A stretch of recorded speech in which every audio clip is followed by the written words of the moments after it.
Hi everybody, I'm Mrs. Lynch and I'm here to read you Chapter 4 of The Story Puppy. Chapter 4 is called Something Amazing. So let's see what Jack and Daisy have been up to. Jack had only seen Daisy for a couple of minutes, but he couldn't stop thinking about her. She was tiny and white, all over with soft ears and a stubby, scruffy little tail. Maddie said that breakfast and dinner were the only times they really saw her. 2 minutes of desperate gobbling before she scurried back to hide under her bed. Susan and Adrian have both spent as much time with her as they can, she'd explained to Jack. Adrian was the other full-time staff member at the rescue. Susan goes in and just sits in the pen for a long time. She's hoping that Daisy will get used to her being there and come out, although she hasn't so far. But they're so busy. The rescue is full again. Any time they spend coaxing Daisy to be friendly is time they have to take away from the other dogs and cats. It didn't seem fair to Jack that Daisy needed help and everyone was too busy to give it to her. He wished he could help, but he wasn't old enough to be an official volunteer at the rescue. He didn't know anything about helping a dog like Daisy either. He'd probably get it all wrong.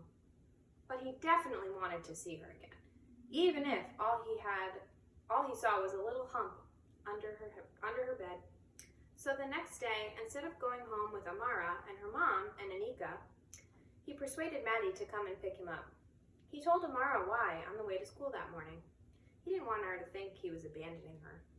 Once he had told her about Daisy, though, she was all for it. "Can you take a picture of her?" she asked. "Maddie could take one on her phone, couldn't she?" "Maybe while she's eating," Jack said. "Otherwise, it'll be a photo of a dog bed." "That's so sad. I wish I could come with you. I want to go to the rescue anyway. Maybe we could persuade my mom and dad to get a cat." "I could ask Maddie to take you with us one day," Jack suggested. Amara nodded. Then she looked at Jack, chewing her lip as though she wasn't sure what to say. "Did you finish that book?" "Almost," Jack muttered. Mr. Gardner had checked on their reading journals the day before, and he'd done his "I'm very disappointed" face when he realized Jack was still in the middle of the book about the golden retriever. "Mr. Gardner said to do it last night." "Yeah, but I was at the rescue with Maddie," Jack shrugged. "I bet he didn't think I would anyway. He knows I'm terrible at reading." Amara eyed him doubtfully. "He sounded like he meant it to me. I hope you don't get in trouble again." Jack looked worried for a moment, and then he grinned at Amara. "I won't. We've got that history day, remember? There are people coming in to do a workshop. I'll finish the reading tonight." "No problem." "You'd better," Amara said seriously. "I like our table the way it is. You keep getting in trouble, we'll all be moved around again, and I'll end up sitting next to Lara or somebody else mean." "All right, I will, I promise," Jack sighed. "You're worse than Mr. Gardner." "Do you want to help with getting the food ready again?" Maddie suggested. "Definitely," Jack nodded. The more he did to help out, the more time Maddie and the others would have to spend with the animals. It was called socializing. Jack hadn't really gotten it when Maddie explained it to him before, but now he saw how much love and attention Daisy needed. He measured out the food for Maddie while she ferried the bowls to the pens. They'd finished getting all the dogs' dinners ready when Maddie suddenly stopped, frowning at him. "Hang on, I just remembered. Don't you have homework to do? Amara said I had to make sure you finished your book." "I can do it later," Jack protested. We'll go home, you'll have dinner, you'll be really tired, and you won't have time to finish it. Just go and sit in the visitor's room now." Jack glared at her, but then he gave a huge huffy sigh and went to get his backpack. Maddie was right, though, and so was Amara. He didn't want Mr. Gardner moving them around in class either. He was searching through his backpack for the book when it struck him. He had to do the reading, but it didn't matter where he did it. Maddie had said that Susan went and sat in Daisy's pen to try and get her used to people. He couldn't do that. Susan would definitely say no, in case Daisy got really scared and nipped him. But he could just sit outside her bed, couldn't he? That would be almost as good. He could sit still and not scare her, and even though he had to sound out a lot of the words, he could do it quietly. Jack hurried down the hall to the pen at the end and sat down, leaning against the wall. The floor was a little hard, but it wasn't too bad. Besides, Daisy was lying on that hard floor all day. "Hey, Daisy," he whispered. He could just about see the end of her tail sticking out from under the dog bed. "Are you okay? I've got to finish this reading homework, so I thought I'd do it with you." He looked at the bump under the bed for a moment, almost as though he thought she might answer him. Then he shook his head and opened the book, flipping through the pages to the right place. He was a long way from the end. Okay, so, page 46. Benny pushed the gate shut with his nose.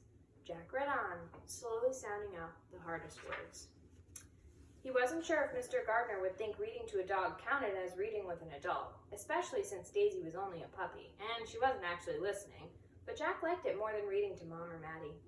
He knew Daisy was there, so it still felt like he was reading to someone, but she didn't mind if he got the words wrong or took a while to figure them out. Maddie fidgeted when he read to her.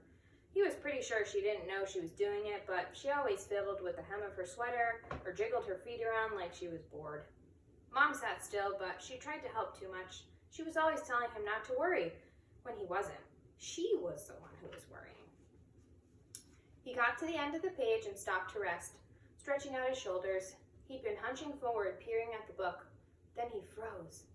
There had been a flash of white inside the pen. He was sure of it. Had Daisy moved? There was no sign of her now, except for that little wisp of white tail sticking out. Slowly, Jack started to read again. He kept his face down toward the book, but every so often he rolled his eyes sideways to look into the pen. He was about halfway down the next page, and how had that happened? It felt like the fastest he'd ever managed to read anything, when a black nose appeared from under the dog bed, and the stub of a tail disappeared. Daisy was wiggling forward. She was listening. Jack went on. He wasn't sure he'd be able to tell Mr. Gardner what happened on any of those pages because he was too busy keeping an eye on Daisy, but he was reading, and he liked that he was reading about a dog to a dog. After a few more sentences, the rest of Daisy's muzzle edged out from under the bed, and he could just see her dark eyes glinting at him from under the fabric. "Oh," he whispered a couple of minutes later, "only one more chapter to go. Do you like this story?" He peered at Daisy again and went on talking quietly. There was more of her sticking out now. He could see her collar and her front paws were showing too, one on each side of her nose. Jack flipped the pages. The last chapter was short, only a couple of pages. He could do that. Definitely. By the time he'd gotten to the end of the book, Daisy was still lying on the floor, but only half of her was under her bed. She lay watching Jack with her nose on her crossed front paws, as if she really seemed to be listening, as if she was actually enjoying listening to him read. Jack couldn't remember the last time that had happened. And that's the end of chapter 4. Enjoy chapter 5.